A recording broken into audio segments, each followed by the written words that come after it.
참 예수님, 부주임 강론을 맡게 된 부주임입니다. 성모의 밤을 준비하면서 이런 생각을 했었습니다. 보좌 신부님은 당연히 전례를 담당하니까 전례를 담당하느라 준비할 것이고, 주임 신부님께서는 당연히 주임 신부님이시니까 전례 집전을 하실 것이고, 나는 중간에 묻어가면 되겠구나라고 생각을 하고 있었는데, 저의 생각을 꿰뚫어 보신 주임 신부님께서 어느 날 갑자기 성모의 밤 주례를 하라라 그래서 그건 못 하겠습니다. 제가 했더니 강론을 해라. 그건 하겠습니다. 라고 해서 평소 주임 신부님께서 생활 신조가 있으시거든요. 밥값은 하고 살아라라는 그런 이야기가 맞는 것 같습니다. 오늘 밥값을 하기 위해서 강론을 준비했습니다. 주례를 안 한 게 천만다행입니다. 이렇게 가까이서 보니까 아까 주임 신부님께 화관 씌워드릴 때 제가 있으면 그거 부서졌다는 생각이 들어서 천만다행으로 주례를 안 한 게 다행이지 않을까라는 생각을 해봤습니다. 오늘 복음 말씀은 성모 영보, 곧 천사가 성모님을 찾아가서 예수님을 잉태하는 사건, 곧 나자렛 처녀였던 마리아가 이제는 예수 그리스도의 어머니가 되는 그 놀라운 신비를 우리는 복음 말씀을 통해서 들었습니다. 사실 저는 결혼 생활을 하지 않는 사람이기 때문에 부모가 된다라는 것의 의미를 사실 잘 모릅니다. 그러나 여러 가지 시간이 흘러가면 흘러갈수록, 그리고 신자 여러분들을 만나고 대화를 나누면 나눌수록 느껴지는 것은 부모가 된다라는 것, 더 정확하게 표현해 보면 성숙한 부모가 된다라는 것이 말처럼 쉬운 것이 아니구나라는 것을 새삼스럽게 느끼곤 합니다. 여러분들은 어떠신지요? 성숙한 부모로서 지금 잘 살고 계십니까? 사실 쉽지는 않으실 것이라 믿습니다. 그럼에도 불구하고 한 가지 확실한 것은 이것이리라 믿습니다. 자녀를 사랑하지 않는 부모는 없다라는 것입니다. 물론 지극히 예외적인 경우가 요즘 나오기는 하지만 보편적인 상황 안에서 부모님은, 특별히 어머님의 마음은 자녀를 깊이 사랑한다라는 것, 그것을 우리는 모성애라고 부릅니다. 이 모성애의 종류에 관해서 여러분들에게 오늘 짧게 강론을 해보고자 합니다. 4가지를 말씀드릴 건데요. 여기에 소위 말하는 방임형 혹은 체벌형 이런 것들은 없습니다. 왜냐하면 방임하는 어머니, 체벌하는 어머니는 사랑이 없기 때문입니다. 옛말에 고슴도치도 자기 자식은 사랑한다는 말이 있습니다. 자기 자녀가 아무리 못났다 하더라도 자기 자녀만큼은 이 세상에서 가장 사랑스러운 존재입니다. 어머님은 자기로부터 낳은 자식이든 그렇지 않은 자식이든 자녀를 바라보면 기본적으로 모성애가 생기고, 그것은 사람이나 짐승이나 마찬가지일 것입니다. 그래서 가장 먼저 발견할 수 있는 것은 본능형의 모성애라고 저는 생각합니다. 그런데 문제는 이 본능형의 모성애가 성숙되지 않고 그냥 본능에만 머물러 버린다면 여러 가지 부조리한 문제가 생기게 됩니다. 예를 들어서 자녀가 학교에서 선생님에게 맞았습니다. 그러면은 정상적인 부모라면 왜 맞았는지를 먼저 알아보게 되는데, 이 본능형의 부모는 단순히 아이가 맞았다는 이유 하나만으로 자신의 감정을 주체하지 못하고 학교에게 쫓아가 선생의 멱살을 잡고 학교를 뒤집어 엎어버리는 그런 일들이 심심치 않게 발생하곤 합니다. 바로 이런 것들이 본능형의 모성애라고 볼 수 있습니다. 두 번째는 허영형의 모성애라고 볼 수 있습니다. 자녀를 사랑하기는 하는데 진정으로 자녀를 사랑하는 것이 아니라 자신의 만족을 위해, 자신의 허영을 위해, 세속적인 체면을 위해 자녀의 일방적으로 희생을 요구하는 그러한 모성애라고 볼 수 있습니다. 예를 들어서 자녀가 피아노에는 전혀 소질이 없는데 어머니의 세속적인 허영을 만족시키기 위해서 억지로 피아노 교습을 시키는 그러한 어머님의 모습, 이러한 어머님의 모습은 자녀가 입시를 앞두면 아주 극에 달합니다. 적어도 스카이에 있는 대학은 가야 되지 않겠니? 그 정도 되어야 인간이 되지 않겠니? 라고 이야기하면서 아이를 옥죄고 있습니다. 간혹 가다가 그런 어머니를 보면 물어봅니다. 어머니는 스카이를 나오셨나요? 아니요. 그럼 그 남편분은 스카이를 나오셨나요? 아니요. 그러면 그 아들이 스카이를 못 가는 건 당연한 거 아닌가요? 스카이를 못 들어간 아빠, 스카이를 못 들어간 엄마가 만나서 결혼을 해서 낳은 애가 스카이를 못 가는 게 정상이지. 스카이를 가면 하느님께 감사한 거고 못 들어가는 게 당연한 건데, 자신의 만족을 위한 그러한 어머님의 모습, 그거는 바로 자신의 만족을 위한 사랑이라고 볼 수 있습니다.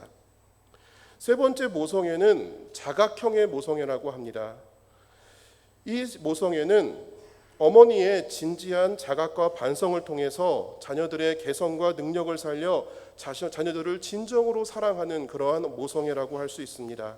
예를 들어서 자녀가 대학에 불합격했을 때, 혹은 어떤 큰 범죄를 저질렀을 때, 세상의 모든 사람들은 그 자녀를 두고 손가락질을 한다 하더라도 그 어머니만큼은 자녀에게 새로운 희망을 좀 불러주면서 용기를 잃지 않도록 희망을 불러일으켜주는 어머님의 모성애, 바로 그것이 자각형의 모성애라고 생각합니다. 만약 자녀가 친구랑 싸웠을 경우 일방적으로 자녀 편만 드는 것이 아니라 왜 그런 일이 일어나게 되었는지를 시시비비를 정확하게 따질 줄 아는 모성애, 앞서 말씀드렸듯이 학교에서 선생님에게 맞았다고 했었을 때 왜 우리 자녀가 맞아야만 했었는지에 대해서 진지하게 자각할 수 있는, 깨달을 수 있는 어머님의 그 사랑이 바로 자각형의 모성애라고 볼 수 있습니다. 제 생각에는 이러한 어머니는 맹자의 어머니나 한석봉의 어머니, 혹은 김유신의 어머니가 아닐까 생각해 봅니다. 다 아시겠지만 맹자의 어머니는 자식의 맹자의 올바른 학문적인 성숙을 위해 이사를 3번이나 했습니다. 그리고 한석봉의 어머니는 어머님에 대한 그리움이 너무 사무쳤기 때문에 어머니를 찾아왔었는데, 그럼에도 불구하고 매몰차게 그 아들이 학문이 완성되지 않았기 때문에 매몰차게 내쫓아 버렸습니다. 김유신의 어머니 또한 마찬가지입니다. 삼국을 통일하겠다는 원대한 꿈을 꾸고 있던 김유신이 천관이라는 기생에게 빠져 있을 때 그 어머니는 김유신을 불러 아주 혹독하게 야단을 치고 올바른 뜻을 펼칠 수 있도록 가르쳤습니다. 바로 그것이 자각형의 어머니고 이 시대에 필요한 어머니일 수도 있겠다라는 생각이 듭니다. 마지막으로 4번째는 절대형의 모성애입니다. 이 모성애는 자식이 장애가 있고 육체적, 정신적으로 사회생활을 하는데 큰 장애를 지녔을 때에도 자기 자신을 바치고 헌신할 수 있는, 말 그대로 자녀가 눈이 없다면 내 눈이라도 빼서 넣어줄 수 있겠다라는 그런 헌신적인 모성애라고 볼 수 있습니다. 위대한 어머니 밑에 위대한 인물이 난다는 것은 지극히 당연한 사실입니다. 특별히 거룩한 어머니, 성녀를 어머니로 둔 자녀는 성인이 될 가능성이 훨씬 높습니다. 대표적인 경우가 아우구스티노 성인이라고 볼 수 있습니다. 아우구스티노 성인은 젊은 시절에 많은 방황을 했지만, 그래서 모니카 성녀가 많은 눈물을 흘리고 기도를 했었지만 곧 뉘우치고 어머님의 그 기도의 눈물을 바라보며 그 힘을 힘입어 훌륭한 교회의 주교 학자가 되었습니다. 그리고 성모님과 가장 유사한 삶을 살았다고 저 개인적으로 느끼는 분은 바로 김대건 신부님의 어머니입니다. 이름은 알려지지 않고 있지만 고우술라 여인이라고 할 수 있겠습니다. 어머니라고 볼 수 있는데, 그 어머니는 아들이 15살의 나이에 1831년에 신부님의 뽑힘을 받아 신학교 공부를 하기 위해서 멀리 유학길을 떠나게 되는데 15살 때부터 집을 떠나게 됩니다. 그 사이에 남편 김재준 이냐시오는 순교하셨습니다. 남편이 없었기 때문에 고 우르술라 어머니는 문전걸식을 하면서 지냈습니다. 그리고 아들이 오매불망 사제가 되기를 위해 간절히 기도했습니다. 1845년 그렇게 간절히 기다렸던 아들이 사제가 되어 돌아왔습니다. 참 기쁨에 넘쳤을 것입니다. 그런데 그 불과 얼마 만나지 못한 채 신부님은 사목지로 떠나게 되었고 채 1년이 되지 않아 순교하시게 됩니다. 그 이후에 고 우르술라 어머니는 교회를 위해 끊임없이 헌신하고 기도했다라고 알려지고 있습니다. 그리고 1864년 교회 안에서 돌아가셨습니다. 이러한 절대형의 모성애를 생각해 보면서 저는 이 시대의 어머니들이 바로 이러한 절대형의 어머니 혹은 최소한 자각형의 어머니라도 되었으면 좋겠다 싶습니다. 어머니의 눈물 어린 기도, 정성된 기도가 자녀들의 영혼을 구제하는 데 힘이 된다라는 사실을 많은 어머니들, 특히 요즘의 젊은 어머니들은 크게 인식하지 못하는 것 같습니다. 정말 부탁드립니다. 공부를 강조하는 것 4분의 1만이라도 기도를 강조해 주십시오. 학원 가는 것 4분의 1만이라도 성당에, 미사에, 주일학교에 갈 수 있도록 인도해 주십시오. 영어나 수학책 공부하는 거 4분의 1만이라도 성경을 읽을 수 있도록 인도해 주십시오. 공부하는 거 4분의 1만이라도 기도하라고 권고해 주십시오. 바로 그러한 교육이 자녀를 올바른 신앙으로 이끈다고 저는 확신합니다. 어머님의 그러한 진지한 기도와 희생이 자녀를 올바로 키워줄 것입니다. 성모님 또한 그러했습니다. 성모님은 아기 예수님을 돌보시면서 모든 것을 침묵과 희생으로 일관하셨습니다.